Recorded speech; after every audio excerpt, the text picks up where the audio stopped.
एक 23 साल का लड़का जिसका नाम अमन यादव था, बीएससी एजी का स्टूडेंट था। उसको सर अपहरण करके पीट पीट कर उसकी हत्या कर दी गई। और एक घटना सुल्तानपुर के चांदा कोतवाली के अंतर्गत 6 दिसंबर की थी। उसकी हत्या के बाद उसके शव को इब्राहिमपुर घाट गोमती नदी के किनारे फेंक दिया जाता है।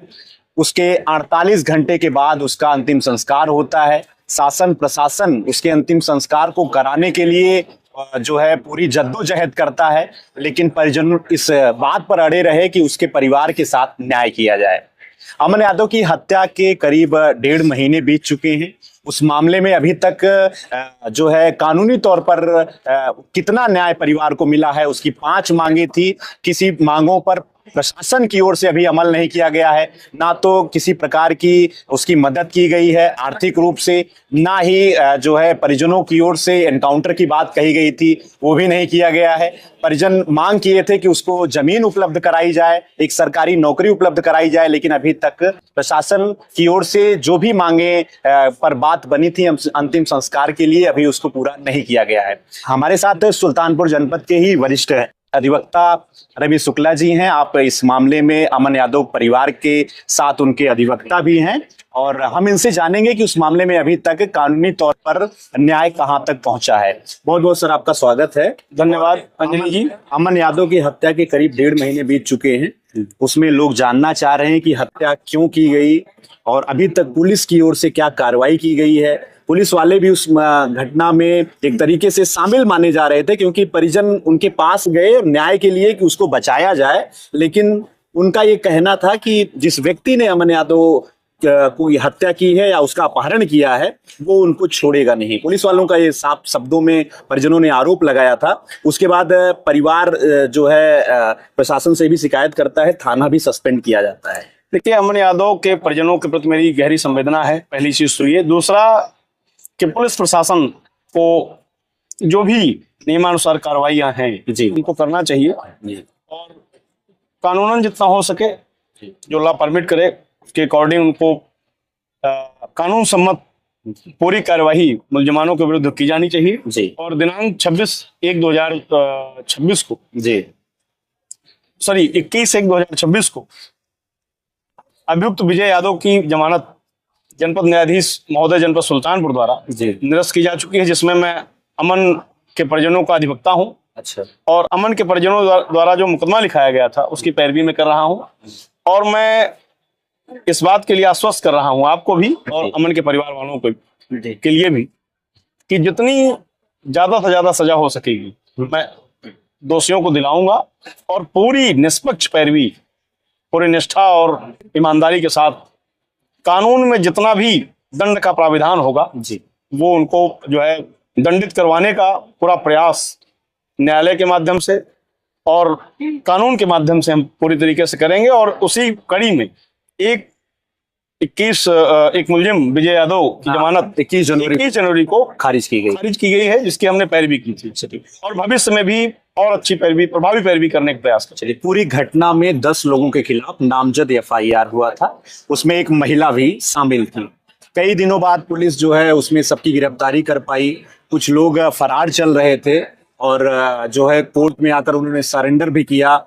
1-2 ऐसे अभियुक्त उसमें थे जो सरेंडर कर चुके थे, उसके बावजूद भी पुलिस ने दिखाया कि उनको जो है गिरफ्तार किया गया है।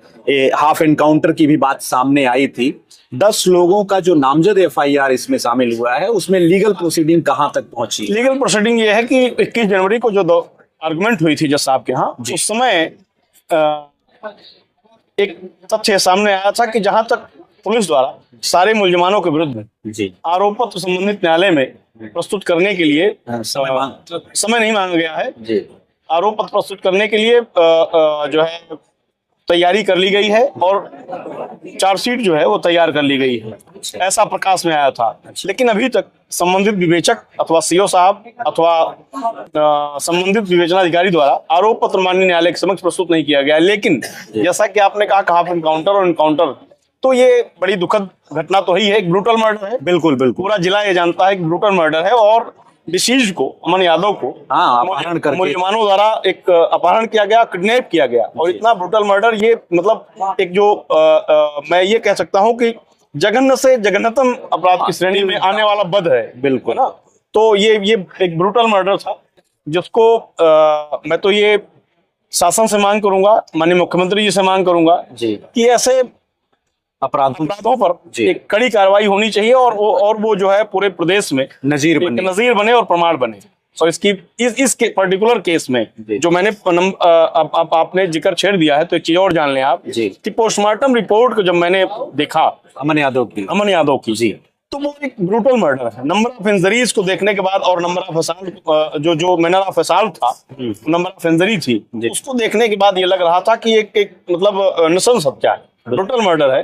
और उसको इंटर कॉलेज में ले जाया गया अकॉर्डिंग टू FIR। बिल्कुल किडनैप किया गया। किडनैप करने के बाद नदी के गोमती नदी किनारे ले जाके डेड बॉडी को जो है डिस्पोज करने का, मीनिंग देयरबाई कि उसको जो है साक्ष्य को मिटाने का भी प्रयास किया गया और डिस्पोज करने का प्रयास किया गया। तो ये बड़ा मतलब अननेचुरल कहा जा सकता है। चलिए, आपने जो है पोस्टमार्टम रिपोर्ट को पढ़ा जी, तो उसमें हत्या या मतलब जो मौत का कारण एक तरीके से सामने आया था, वो क्या था? उसमें मौत का कारण हेड इंजरी थी।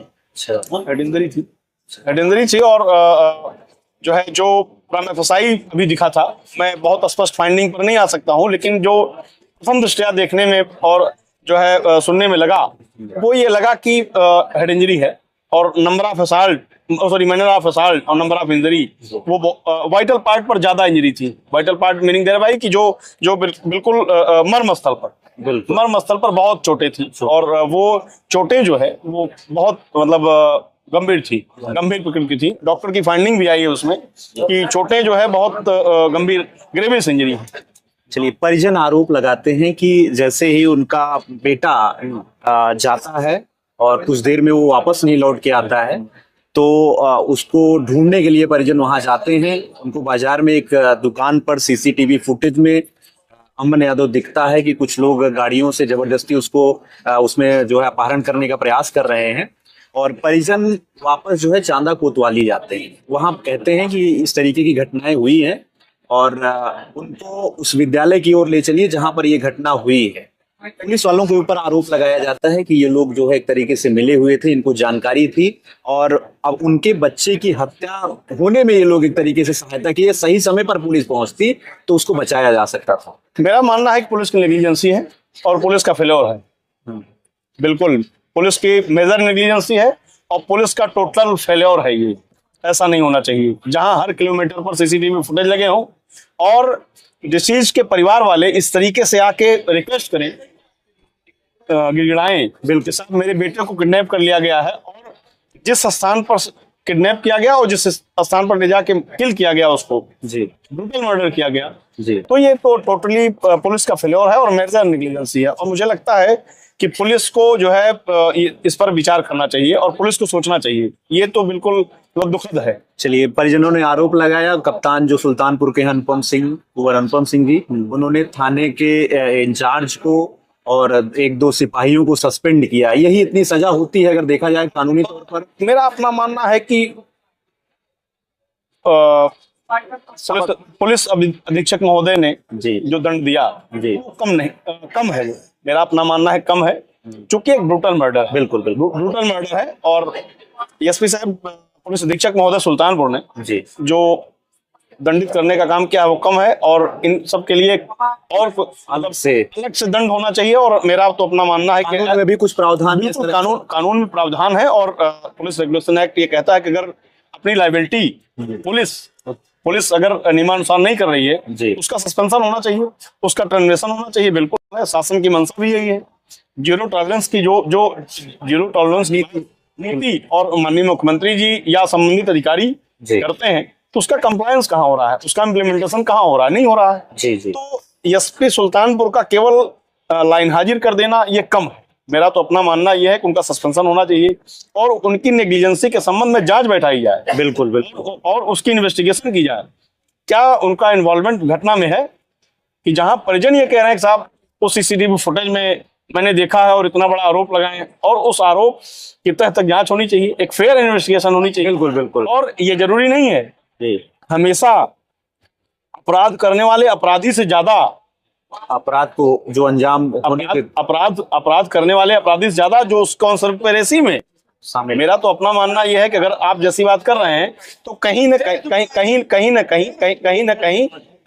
कहीं मेरा अपना मानना है कि उस कॉन्स्पिरेसी में इन्वॉल्व है। बिल्कुल बिल्कुल। उस कॉन्स्पिरेसी में इन्वॉल्व है। अगर ऐसा है प्राइम फसाई जैसा आप कह रहे हैं, तो मेरा अपना मानना है कि अगर पुलिस इन्वॉल्व है तो कहीं न कहीं वो कॉन्स्पिरेसी में इन्वॉल्व है, और वही दंड का वही प्रावधान है जो है मर्डर करने वाले का और एक्यूज का होता है। चलिए, एक बात और जो सर स्पष्ट रूप से लोग जानना भी चाह रहे हैं कि लोगों के अंदर ये भी जिज्ञासा है कि घटना होती है, होने के बाद अंतिम संस्कार के पहले परिजन कुछ मांगे रखते हैं कि हमारे साथ न्याय किया जाए।